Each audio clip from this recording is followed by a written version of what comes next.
그 제목을 하나님의 마음이라고 잡았습니다. 상당히 좀 진부한 느낌 나죠. 뭐 특별한 것도 없고 새로운 것도 없고 그냥 하나님의 마음. 하나님의 마음이라는 제목을 잡아놓고 설교를 하려고 하니까 어디서부터 어떻게 시작해야 될지 모르겠어요. 하나님의 마음이 그죠? 어떻게 우리가 알겠습니까?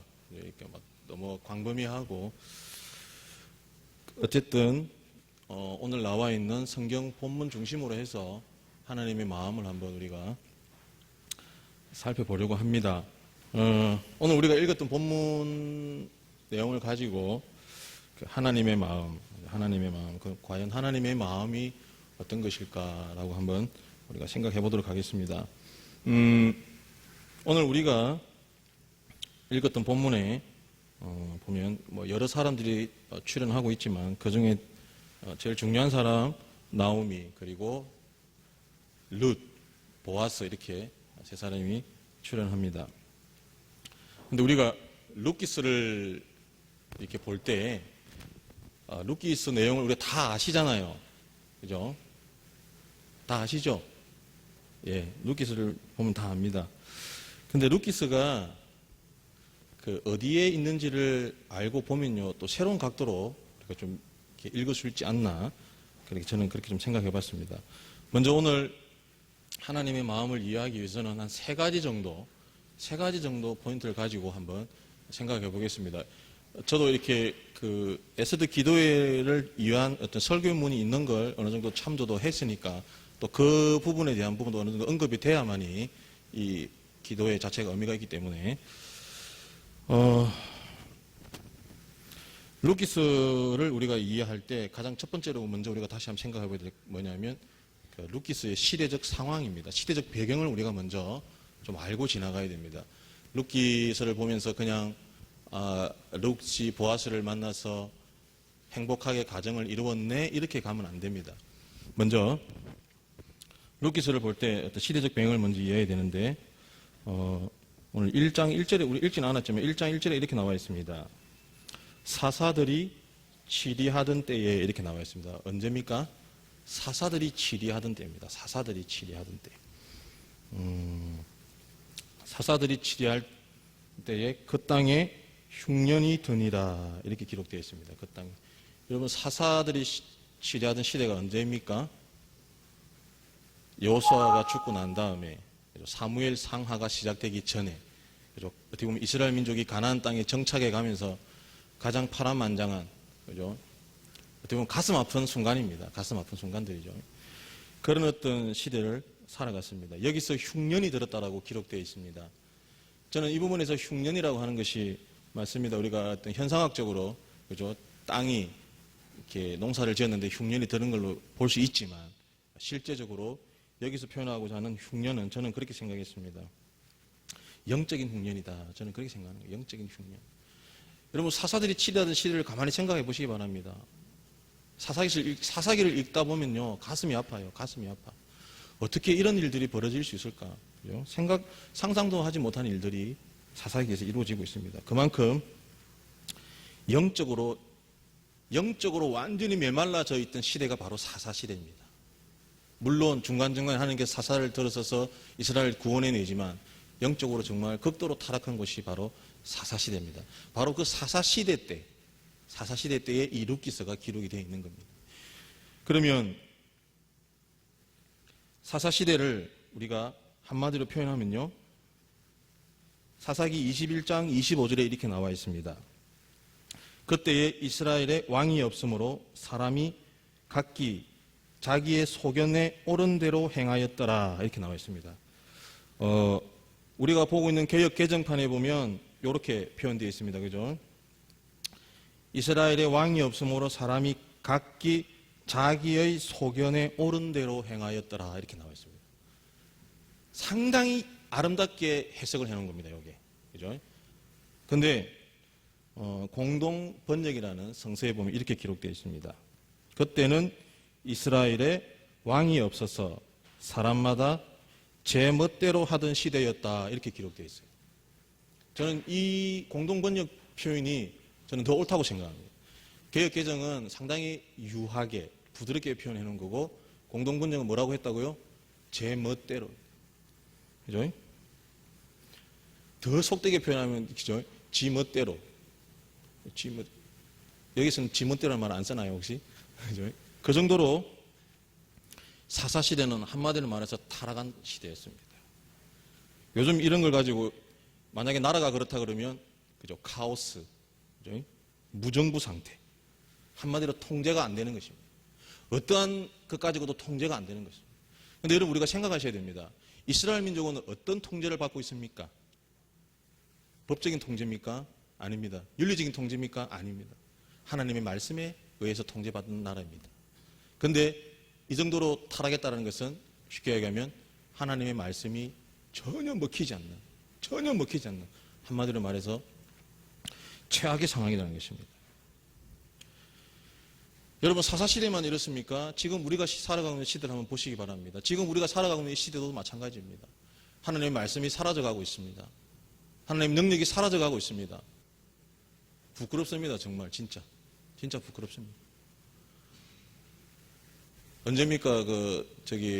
불교에서 법정스님 돌아가셨을 때 나라가 울었습니다. 나라가 울었어. 천주교 누굽니까? 우리 김천 추경 돌아가실 때 나라가 울었습니다. 손가락질 한다. 손가락질. 앞에 서 있는 저 자신도 참으로 참 부끄럽습니다. 정말. 하나님의 말씀이 사라졌다는 것이 이런 것입니다.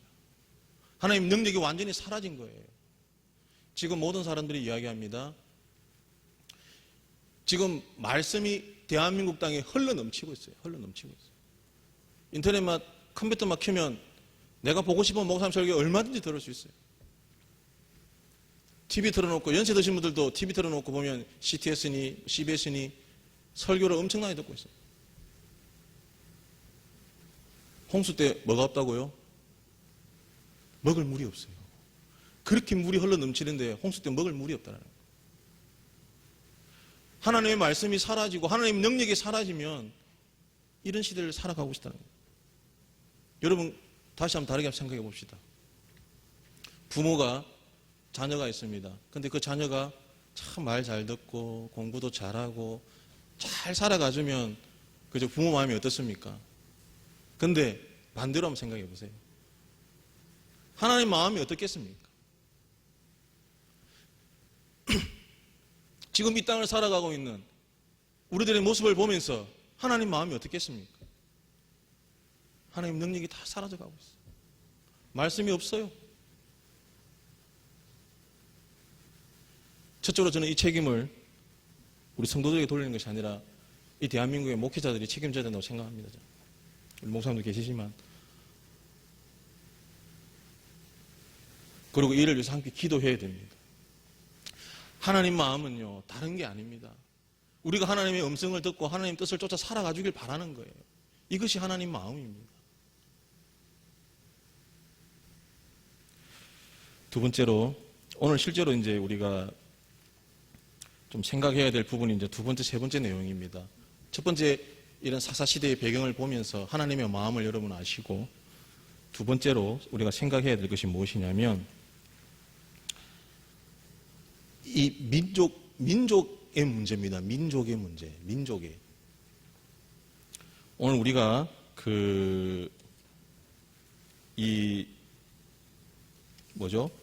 에스더 기도를 위해서 이제 나와 있는 설교문에 보면 이제 제가 용기를 얻었습니다라는 제목으로 해서 그 이주민 문제를 가지고 이제 이야기를 하고 있습니다. 근데 오늘 우리가 읽었던 본문 룻기서에 보니까 이 민족 문제가 발생하고 있습니다. 이스라엘 민족은요, 이방 민족에 대해서 상당히 배타적입니다. 오로지 우리만 하나님의 백성이다라는 어떤 그런 선민사상을 가지고 이방 민족에 대해서 상당히 배타적입니다. 그래서 이 이방 민족의 이 문제들은 성서 곳곳에 나타납니다. 여호수아에서도 보면 하나님께서 가나안 땅에 들어갈 때 이방 민족을 어떻게 하라 그랬습니까? 전부 다 하라 그랬어요. 그만큼 어떻게 보면 그 이방 민족에 대한 어떤 그 배타적인 생각을 충분히 가질 수 있는 그런 부분들입니다. 또 사도 바울이 선교 여행을 하면서 곳곳에 교회를 세웁니다. 그 곳곳에 교회들이 세울 때 오늘 아침에 새벽기도 제가 말씀 고린도 교회, 빌립보 교회, 분쟁들이 막 일어납니다. 그 분쟁들이 일어난 이유가 뭐냐면요. 결국 유대인과 다른 이방 민족 때문에 분쟁이 막 일어나는 것입니다. 이 정도로 민족의 문제가 상당히 힘들게 얽혀 있었다는 것입니다. 오늘 여기 본문에도 보니까 나오미가 어떻게 나와 있냐면요. 굳이 안 해도 될 이야기를 성서에 보면 기록되어 있습니다. 2장에 보니까 모압 여인이라고 계속해서 표현하고 있습니다. 모압 여인. 모압. 자, 여러분 모압이 어떤 민족입니까? 이스라엘 민족에서 가장 싫은 민족. 그죠?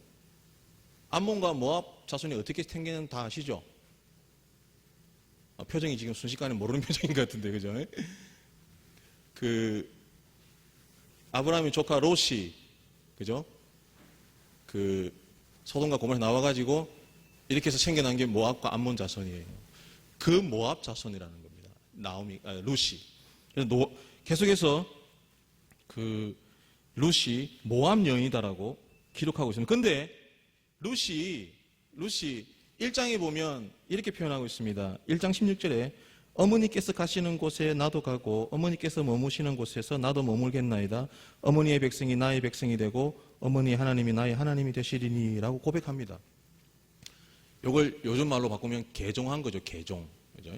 이렇게 본인이 이스라엘 민족과 함께 하나님을 섬기겠습니다 고백했지만은 그럼에도 불구하고 2장에 보면 계속해서 2절 또 6절 10절에는 아예 자신이 이방 여인이라고 이야기하고 있습니다. 그 정도로 이 민족의 문제, 이스라엘 민족의 어떤 그 배타적 그 어떤 생각, 이것이 결부되어 있습니다. 오늘 우리 집사님 아까 기도도 해주셨는데 우리 한국에도 보면 참 이런 어떤 소위 요즘엔 다문화 가정이라 그러죠. 우리 한국에 들어와서 살고 있는 다른 동남, 우리 아까 집사님 기도해 주실 때 외국에서 훌륭한 소위 백인 사람들이 오면 우와 하고 필리핀 이쪽에서 오면 그죠? 이리 오면 막 아휴 저게 뭐야 뭐 이런 식으로. 제가 재밌는 이야기 하나 해드릴게요. 제가 대학원 다니는 시절 목회 실습을 우리는 갑니다. 매년 1년에 한 번씩 목회 실습을 가는데 제가 거제도에 있는 애강원회를 갔습니다. 애강원에 갔는데 저랑 친한 전도사들 몇 사람이 같이 갔어요. 같이 갔는데 애강원 원장님하고 이렇게 그 다음날 같이 식사를 하게 됐어요. 혹시 애강원 아세요? 모르세요? 찾아보시면 나오면 인터넷에 우리 교단을 이끌어가던 송창근 목사님의 며느리가 지금 애강원을 이끌고 계신데 애강원 원장님의 이제 손녀뻘인 여자가 통영 국제음악 때문에 한국에 방문해 와 있더라고요. 그래서 같이 식사를 했어요. 근데 이제 저랑 같이 있었던 전도사 한 명이 그해 여름 방학 때 미국을 다녀온 거예요. 미국을. 그것도 어디로 다니면 뉴욕을 다녀왔어요. 그래서 와가지고 이제 식사를 하는데 이제 그 여자친구, 우리 근사님도 미국 다녀오셨다 그러는데, 그죠? 이제 밥을 먹고 있는데 그 원장님의 손녀가 뉴욕에서 왔대요. 그래서 이제 이 전도사가 이제 자기도 이제 아는 척 한다고 뉴욕 어디서 오셨어요? 이렇게 물어봤어요. 한국말을 되게 잘하더라고요, 손녀가. 근데 갑자기 밥 먹고 있다가 뉴욕 어디서 오세요? 그러니까 제가 잊어버릴 수가 없어요, 그 상황을. 뉴욕 맨하튼 살아요. 이렇게 하는 거예요. 다 알아들으셨나요? 한국말을 이렇게 하는데 갑자기 한국말을 되게 잘하길래 이렇게 한국말 하시는데 갑자기 뉴욕 맨하튼 살아요. 이렇게 하는 거예요. 그 뒤로는 1절 미국에 대한 이야기를 안 해요. 네. 우리는 어디 사십니까? 전주시 완산구 살아요. 덕진구 살아요. 그죠? 그래서 뉴욕에 가면 뉴요크라는 말이 있답니다. 뉴요크. 그걸 어떻게 보면 알 수 있냐면요. 발음이 다르대요. 딕션이. 뉴욕, 맨하탄 쪽에 사는 사람들은 이 발음을 좀 다르게 한대요. 그래서 구분을 짓는데요. 맨하탄이냐 아니냐. 그죠? 구분 짓는답니다. 여러분 이건 무서운 거예요. 무서운 겁니다. 네? 여러분 혹시 꽐떨이, 외떨이, 민떨이라는 말을 혹시 들어보셨나요? 네? 꽐떨이, 외떨이, 민떨이, 대전족, 들어보셨어요? 대전족. 자녀들을 위해서 대치동에 전세를 살고 있는 사람을 대전족이라고 그럽니다. 강남의 대치동에 그 엄청난 돈을 들여가지고 전세 살고 사는 사람들을 대전족, 대치동에 전세 사는 사람들. 그러면 꽈떨이, 외떨이, 민떨이는 뭔지 아세요? 네? 권사님 뭐라 말씀하시는지 잘 안 들리네요. 예, 그냥 제가 정답을 말할게요. 과고, 외고, 민사고에 떨어진 대치동 어린이들. 과고, 외고, 민족사관학교 떨어진 애들을 그렇게 부른답니다. 제가 왜 이런 말씀을 드립니까? 우리 사람이 어떻게 사람을 차별할 수가 있습니까? 사람이 어떻게 사람을 차별할 수 있어요? 여기 차별받아 마땅하신 분 계시면 손 한번 들어보시기 바랍니다. 여기 어느 누구도 차별받아야 될 사람 아무도 없습니다. 여기뿐만 아니라 이 땅을 살아가는 누구에게도 차별받을 이유는 없습니다. 하나님께서 어떻게 우리를 만드셨어요? 우리의 형상대로. 하나님의 형상대로 우리를 만드셨어요. 그런데 우리는 어떻게 하고 있습니까? 내 자신을 위해서, 내 자신의 어떤 그런 삶의 풍요를 위해서 다른 사람들을 바보 취급하고 정죄하고 나쁜 사람으로 몰아가고 저기서 왔다 그래가지고 핍박하고. 우리 한국 사람들 참 진짜 처음에 외국인 노동자들 한국에 왔을 때 그 고통은 이루 말할 수가 없었습니다. 지금도 보면 눈에 보이지 않지만 그런 일들이 아직도 있을 거예요. 그죠? 일을 했는데 임금도 주지도 않고. 우리나라 사람들도 옛날에 미국 가서 얼마나 그런, 지금도 보면 그런 인종차별 받고 있어요. 우리나라 사람들도. 어떻게 이 땅 위에 하나님께서 만드신, 하나님의 형상으로 만드는 우리 사람들 사이에 이런 인종차별, 이건 말할 수가 없는 것입니다. 그런데 그 일들이 버젓이 당연하다듯이 안 들었잖아요. 여기에 들어오면 소위 성공하고 대접받고 살 수 있는 그런 땅을 만들어가고 있어요. 여기 오늘 보니까 그 기록에 나와 있습니다. 제가 잠시 그 통계를 한번 읽어드릴게요. 외국인 이주민의 경우 2012년 말로 한국에 약 150만 명이 살고 있다고 합니다. 150만 명. 이주 노동자가 54%, 결혼 이주 여성들이 14%, 유학생이 7%, 난민이 0.2%. 이 정도로 우리나라에 이제 많은 다문화 가정들이 생겨나고 있습니다. 특히 결혼을 많이 해서 이제는 자녀들까지도 그런 일들이 많이 생기고 있습니다. 여러분, 하나님의 형상으로 만들어진 우리들입니다. 어느 누구도 우리가 차별하거나 핍박해서는 안 되는 것입니다. 하나님 마음이 그것입니다. 오늘 여기 보니까 보아스가 어떻게 하고 있습니까? 이게 제가 지금 원고를 작성해 놓고도 지금, 그죠? 보아스가 보니까 8절에 보니까 보아스가 룻에게 이르되 내 딸아 들으라. 이삭을 주우러 다른 밭으로 가지 말며 여기서 떠나지 말고 나의 소녀들과 함께 있으라. 그들이 베는 밭을 보고 그들을 따르라. 내가 그 소년들에게 명령하여 너를 건드리지 말라 하였느니라. 목이 마르거든 그릇에 가서 소년들이 길어온 것을 마실지니라 하는지라. 여러분, 지금 보아스의 모습이 어떻습니까? 이방 여인, 참 보잘것없는 이방 여인. 그에게 하나님의 마음으로 보아스는 다가가고 있는 것입니다. 저는 이 부분에서 상당히 은혜를 받았습니다. 소년들에게 명령하여 너를 건드리지 말라 하였다. 이게 소년들에게 명령. 그죠? 제가 이제 잠을 딱 깨기 위해서 여기서 한번 크게 질러야 되죠. 그죠? 아무도 손대지 마 말이야. 아무도 손대지 마. 아무도 손대지 마란 말이야. 왜? 이방 여자거든요. 마음먹기 달린 거예요. 마음먹기, 뭐야, 저? 특히 남자들. 얼마든지 그럴 수 있다는 거예요. 그걸 알고 보아스가 소년들에게 이르되 손대지 마! 절대로 손대지 마. 여러분, 이것이 하나님의 마음입니다. 이것이 하나님의 마음. 보아스가 룻에게 다가갔던 마음은 하나님의 마음으로 다가간 것입니다. 그래서 네가 하고 싶은 거 다 해. 네가 하고 싶은 거 다 해. 여러분, 이것이 하나님의 마음입니다. 마지막으로 제가 세 번째로 이제 우리가 한번 생각해 볼 것이 뭐냐면 이삭을 줍는 장면입니다. 이삭을 줍는 이삭. 그죠? 이스라엘에는 옛부터 굶주린 자들이나 가난한 자들을 위한 여러 가지 어떤 구제의 풍습이 있었습니다.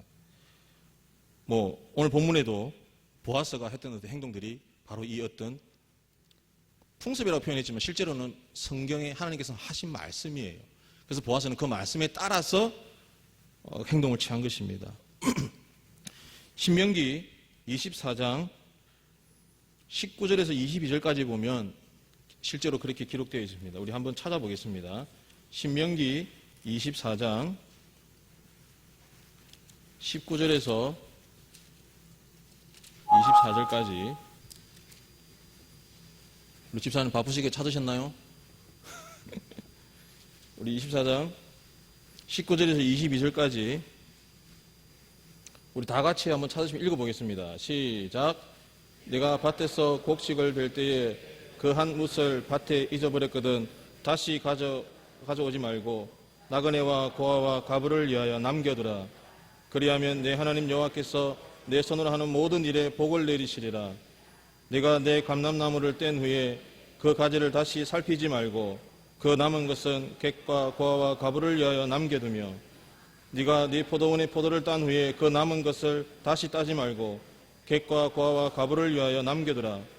너는 애굽 땅에서 종되었던 것을 기억하라. 이러므로 내가 네게 이 일을 행하라 명령하노라. 여러분, 하나님의 명령입니다. 제가 아까 처음에도 말씀드렸지만요, 하나님의 말씀이 사라진 그 시대에 보아스는 하나님의 말씀을 따라서 오늘 룻에게 그 행동을 취하고 있는 것입니다. 자기가 단지 우리가 추측으로 보아스가 룻을 보는 순간 뿅 갔구나, 그래서 그랬구나, 아니에요. 보아스는 하나님의 말씀에 따라서 철저하게 하나님의 말씀에 순종해서 그가 굳이 말을 하자면 하나님의 마음으로 그에게 이렇게 행한 것입니다. 그런데 여러분, 이렇게 하나님께서도 가난한 자들을 위해서 우리에게 살아라. 예수님께서 이 땅에 오셔가지고 외쳤던 복음이 바로 그런 복음이었습니다. 이 땅에 가난한 자들을 위해서 살아가야 하는 거죠. 소외된 자들을 위해 살아가는 것이 맞습니다. 근데 여러분, 오늘 이 땅에 보면, 아직도 보면 너무나 가난한 사람들이 많이 있습니다. 이 땅에 보면 아직도 너무나 많은 사람들이 죽어가고 있습니다.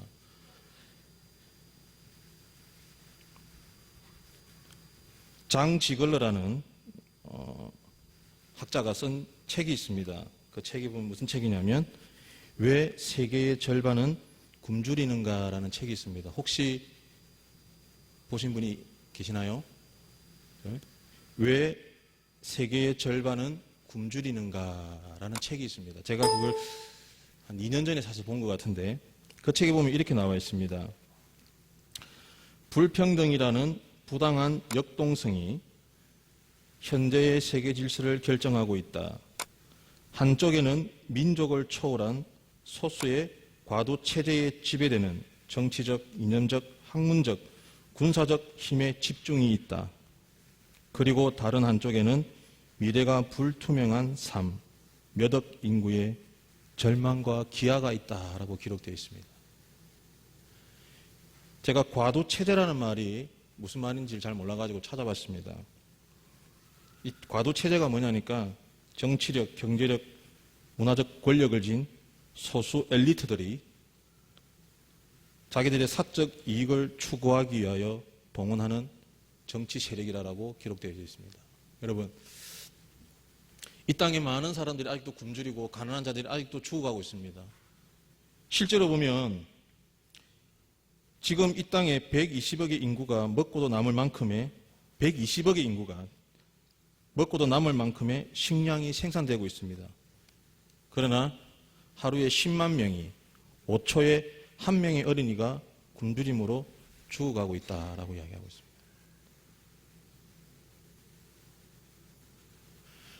하나님의 마음은 이 땅에 굶주린 자, 가난한 자가 없어야 되는 것입니다. 그런데 우리 인간들이 어떻게 하고 있습니까? 그렇게 만들어가고 있습니다. 아프리카뿐만 아니라 지금 바로 우리와 붙어있는 북녘 땅에도 지금 수많은 어린이들이 굶어 죽어가고 있습니다. 하나님 보시기에 얼마나 가슴 아프고 얼마나 안타깝습니까? 오늘 우리 에스더 기도회로 모였습니다. 여러분, 이걸 위해서 우리가 기도해야 됩니다. 어떻게 해요? 하나님의 마음을 알 수 있게끔 우리 기도해야 됩니다. 하나님의 마음. 하나님의 말씀이 사라지고 혼돈 가운데 있는 이 땅, 차별을 받고 굶어 죽어가는 그들을 위해서 우리 기도해야 됩니다. 오늘 우리 여신도에 나와서 이렇게 찬양했지 않습니까? 저는 우리 한국교회는 여성의 힘으로 이끌어 간다고 저는 생각하고 있습니다. 다 주무시나요 혹시? 예? 우리 남자 우리 장로님, 집사님, 권사님들은 그럼 우린 뭐야, 그죠? 외조하셔야죠, 외조. 우리 여성분들이 더 기도 많이 할 수 있게끔 같이 힘을 보태 기도 같이 하시면 되는 겁니다. 저는 오늘 이 여성분들 나와서 처음에는 이제 제가 이제 영화의 대사를 얘기했지만 오늘 우리 여신도에 나와 찬양할 때 그 말씀이 생각났습니다. 창세기 보면 이런 말씀이 있죠. 보기에 참 좋았더라. 보기에 참 좋았더라. 보기에 참 좋았더라. 여러분, 이게 하나님의 마음입니다. 보기에 참 좋았더라. 보기에 참 좋았더라. 근데 어떻습니까, 하나님이? 내가 세상을 만든 걸 후회한다면서 어떻게 합니까? 심판하십니다. 근데 여러분, 바꾸셔야 됩니다. 보기에 참 좋았더라. 내가 세상을 만들기를 잘하였구나. 이렇게 나와야 되는 겁니다. 여러분, 이게 하나님의 마음입니다. 하나님께서 이 땅을 만드셨습니다. 그리고 우리를 이 땅에 보내주셨습니다. 왜? 그 하나님의 마음을 알고 그 뜻을 쫓아가기 살아가지고. 그래서 이 땅 위에 다시 한 번 더 하나님께서 만드신 그 에덴 동산을 만드시는 것이 하나님의 마음입니다. 그것을 누가 해야 됩니까? 정치가들, 힘 있는 사람 맡겨놓으니까 어떻습니까? 엉망입니다. 여러분, 우리가 더 깨어서 기도하고 하나님, 이 땅 위에 당신의 마음이 전달되게 그래서 변화시켜 나가야 되는 것입니다. 오늘 에스더 기도회를 통해서 우리 여신도회, 그리고 우리 성광교회를 넘어 전주를 넘어 이 땅 위에 하나님의 마음이 곳곳에 전달되어서 죽어가는 영혼들이 살아나고 하나님 나라가 세워지는 그런 축복이 있기를 간절히 소원합니다. 기도드리겠습니다. 하나님 감사합니다. 부족한 뉴스를 열어서 감히 하나님의 말씀을 선포하였습니다. 하나님, 짧게나마 하나님의 마음에 대해서 잠시 우리가 살펴보았습니다. 그 하나님의 마음을 알아가는 우리가 될 수 있도록 아버지 하나님 축복하여 주시옵소서. 우리는 그러기에 너무나도 부족하고 너무나도 형편이 없습니다. 하나님, 우리에게 힘을 주시고 은혜를 주시고 능력을 주셔서 그 하나님의 마음에 합당한 삶을 살아갈 수 있도록 하나님 인도하여 주시옵소서. 또한 우리 여신도가 될 수 있도록 하나님 축복하여 주시옵소서. 이 모든 말씀 살아계신 우리 주 예수 그리스도 이름으로 감사하며 기도드렸습니다.